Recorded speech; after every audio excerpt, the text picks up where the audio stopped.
we go. Hey, next to me, Phillip Heilman from the Florida Times Union, Jacksonville.com. He will be going up to Pittsburgh on Friday, covering the big game. He'll be covering everything around the game. Follow him on Twitter and social media. I'm Chet Fussman. I'm the sports editor of the Florida Times Union. I'm usually a behind-the-scenes guy, but, you know, it's a big game, so we got to break out all the guns for this one. So what we have here is a few proposition bets that we have come up with, and Vegas has come up with, a little bit of both. And I'm going to ask Phillip his opinion. I'll give you my opinion. And remember, this is for entertainment purposes only. Okay, here we go. We'll start with number one, the most simple one, the game against the line. Jaguars plus 7.5. Which is the right side?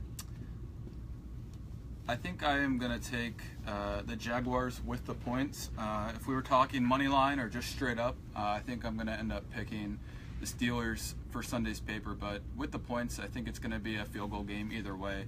The Jaguars won. They went up to Pittsburgh earlier this year and won 30-9. That was kind of a confluence of a lot of events, in that the Steelers got down. Ben Roethlisberger started, forcing passes. So I don't think you're going to see another 5-interception type game. But the defense, I think, is good enough to at least keep them in it. It's a really good Steelers offense, but I don't see them scoring more than 2 or 3 touchdowns in the game. I think the Jaguars should at least be able to keep it into the 23-20, 21-17 type range. So I think 7.5 is a little too high. So one vote for the Jags. I'll throw out some stats here. Jaguars were 9-7 versus the spread this year. The Steelers were 7-9.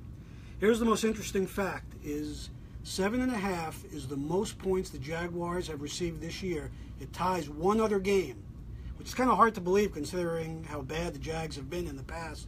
But 7.5, the most points they've gotten, and that game was against the Steelers in Week 5.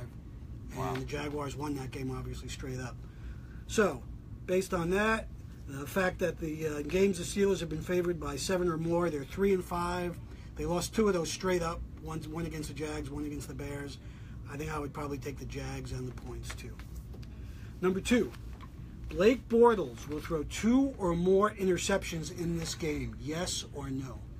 2 or more. I think that really comes down to the game flow.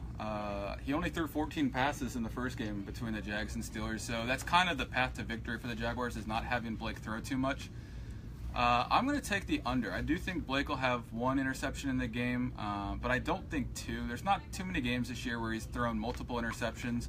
And if you look kind of at what the game script was last week, the offensive coordinator Nathaniel Hackett, put a precedent on short, quick passes, easy throws, get Blake involved in the game.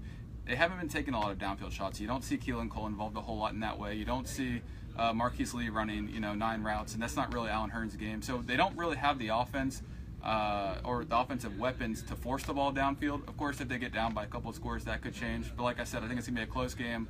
I say 1 interception for Bortles. You hit on a good point where, people are saying he throws a lot of interceptions, but the fact is Bortles threw 2 or more in only 4 games all year. Yeah. What's got everybody's talking is he did it in the last 2 games, obviously, and so that's kind of where the conversation is. But he didn't throw an interception in 8 games this season. Based on how he played last week, I think he's going to play better. I think the pressure is off him a little bit after last week's win, and I'm going to say he's going to throw less than 2 interceptions as well.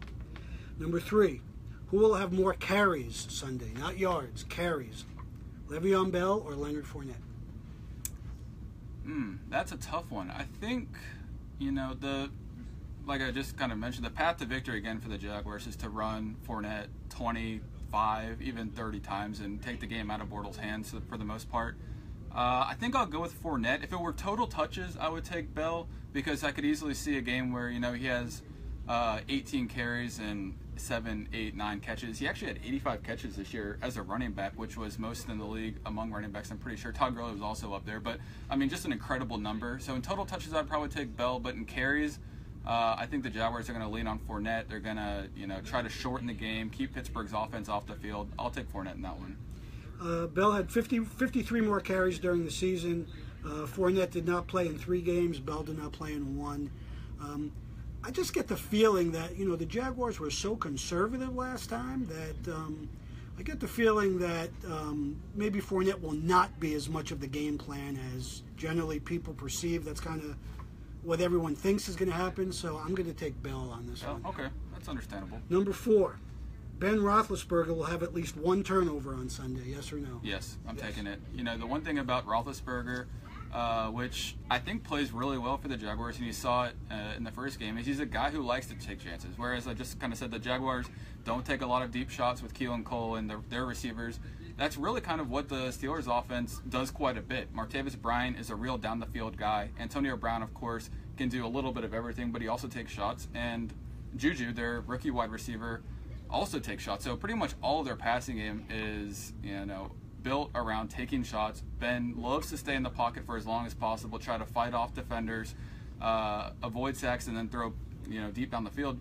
So one, I think that kind of lends itself to Barry Church or Tashawn Gibson, one of the Jaguar safeties, get an interception, or two, a strip sack, something like that, where Roethlisberger's fighting to stay alive for just a little bit too long. Ngakoue, Campbell, maybe even Fowler, gets him from behind and it's an early turnover, something like that. That to me is exactly what the Jaguars need, and I do think that is, I think they'll force more than one turnover, to be honest with you. I'm thinking one. He did that in 16 games. Big Ben threw at least one interception in 9 games. Yeah. So he obviously threw 5 against the Jaguars the first time. I think he's going to throw one. I don't think, the strip sack thing, I know Ngakoue has been really good at that. Big Ben has lost only 1 fumble all season. Wow. So I'm going to say 1 turnover. That's interesting. Kind of the narrative always seems to be that he doesn't take sacks and that he's always trying to extend plays. But I would have guessed, man, if you had said, 4 or 5 for total fumbles on the season, I think I would have taken it. Yeah, he has fumbled, but they were lost. One lost. So there is a little bit of luck involved there, and you never know kind of how that works. But Absolutely. Okay. Number of Jaguar wide receivers who will catch a pass on Sunday. Over, under 3.5. So that would require 4 receivers. 4 receivers, 4 Jaguar wideouts will have to catch a pass. So you've got Keelan Cole, you've got Marquise Lee, you've got Allen Hurns, and then I guess you would say D.D. Westbrook. I really didn't like what I saw from Allen Hurns last week. It does not seem like his ankle's in good shape. We talked to Nathaniel Hackett today, and he was very high on Marquise Lee, and Lee looked like he was moving around a little bit better, which was surprising because his ankle injury came later. I think I'll take the under. I could easily see either Hurns or Cole, who hasn't really played well the last couple of games, getting shut out. I think 3 is the number. I think under is the safe bet. I'm going to take the over simply because, again, I think they're not going to be as conservative as people think they're going to be. And, Cole's got to get involved at some point in the postseason. Westbrook has proven he can play at this level. Yeah. We'll see how Hurns does, and I think Lee will be better. So I'm going with the over on that one. Yeah, Cole, it'll be interesting. You just kind of start to wonder, has he lost Blake's trust a little bit? Because in San Francisco, Bortles had 3 interceptions, and I think at least 2 of them were targeting Cole. Definitely one where Cole ran a route where he kind of stopped it in his zone where he maybe really shouldn't have. The next week he fumbles at Tennessee. Tennessee turns that into a field goal in a close game. That was a big play. And then last week, only gets targeted once, no catches. So I can kind of see where, maybe he's being phased out of the offense a little bit, but definitely he's kind of their only deep threat. He is. All right. How about this one, Philip?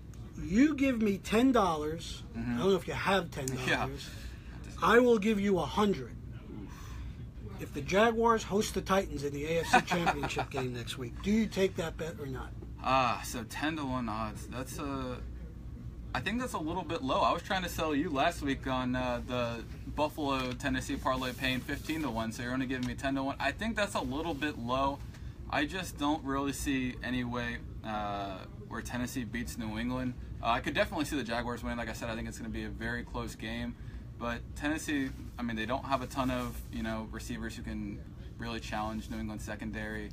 I don't think their offense is built to play from behind, and the Patriots have had a couple of weeks to study. I think I would pass on that one. If it was maybe closer to 20-1, I might take it. I think 20-1 is probably the number I would need. I think it's probably somewhere between 10 and 20-1 is probably the correct odds on that. I think it's a possibility. Obviously you have all what's going on with the Patriots, but once I think they hit the field, I think all that stuff will disappear. I would expect them to win, but you never know. And If it was 20-1, I would take that wager. If it was 15-1, I might take that wager. 15-1, I would really consider it just because it's such a good payout. But I don't know. If you're a Jaguars, that's kind of an interesting thing that I've been hearing from just some of my friends throughout the week is the best case scenario, obviously, just in a vacuum, is the Jaguars get to host the AFC title game. But if they're hosting the AFC title game and you lose again to Tennessee for the third time, just like '99, and you watch the Titans, your kind of hated rival, going to the Super Bowl, does that kind of undo some of the goodwill this season's created? Plus, you lose to Mike Mularkey, too. Oh, yeah. I don't know about that. Yeah. All right, so you won't take that bet. How about this bet? Okay. You give me $10, and I will give you 200, 20-1. Okay. Jaguars win the Super Bowl. Jaguars win the Super Bowl. See, 20-1 seems like it's pretty close to the right number. It actually is the right number. That is the right number? Is okay. the right number. Yeah, well, that's why it seems that way. I wonder do you know what they were before the season? It was significantly higher. It had to have been 40 or 50. Oh, no, it was over 100 to 1. Really? Oh, wow. yeah, okay, yeah, yeah. jeez. Okay, so, man, should have taken it back then. 20-1, I would put $10 on it just because, with that defense, when you look around at the teams that are remaining and you break them down by offense, defense, and then you're just kind of doing a draft, the Jaguars' defense as a unit, I think you've got New England and Pittsburgh's offenses that would be taken, and then it's the Jaguars' defense. I think the Jaguars' defense is as good as any single unit left. And if it gets to the point where it's, Jacksonville, Minnesota, obviously the Super Bowl is in Minnesota, so you'd have that kind of interesting caveat, but I think the Jaguars could easily beat the Vikings. Philadelphia is limping in. They don't have Carson Wentz, obviously, so you kind of throw that one out.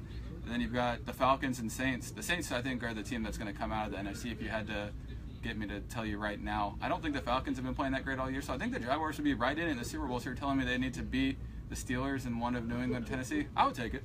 I would take it because I like the action. Yeah. But the truth is the Titans are the only team with a higher number than the Jaguars to win the Super Bowl. The Titans are 45-1 to win the Super Bowl, so it's kind of, everybody is kind of in between, the Patriots as the favorite and the Jaguars. Then there's a long way back to the Titans.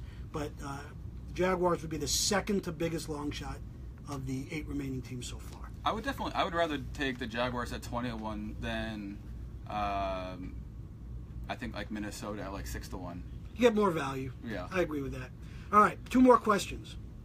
All right, number of times the Jaguars will be on Sunday night or Monday Night Football next year. Over under is 1.5.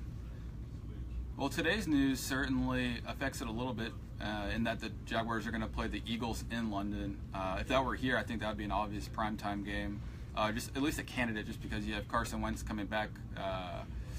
So then you still have Dallas, you still have Pittsburgh, you still have New England. The Redskins, although they were kind of bums this year. I think I would take the over because I could easily see, particularly if the Jaguars were to win this week and the Patriots were to win, I could easily see a rematch of the AFC title game being a primetime game. And I think they've done enough, honestly, and they have enough good players now where people will be interested to get a second one, kind of no matter who it might be. Especially, even like Deshaun Watson comes back. I could see Jaguars, Texans late in the season being a primetime game. Yeah, I could see it on Thursday night. Yeah. I did a little research, and I did this real quickly, so I could be wrong, but the last time they were on Sunday night, 2008, against the Pittsburgh Steelers. I think that's right. They won that game, 26-21. Last Monday night game, 2011, against the Baltimore Ravens. Was that the 9-6 game? 12-7. 12-7. I knew it was like a short, small. So, game. 2008 and 2011, they're not going to be on more than one time in 2018. They don't want the Jaguars. One time. That's a young team, I think a lot of it will have to, if they go into Pittsburgh this week and get blown out, maybe they kind of get forgotten a little bit. But if they're in the AFC title game and they hang with whoever's there, even if they don't win, I think there's enough. You got Jalen Ramsey. People love Leonard Fournette, even though he's slowed down a little bit.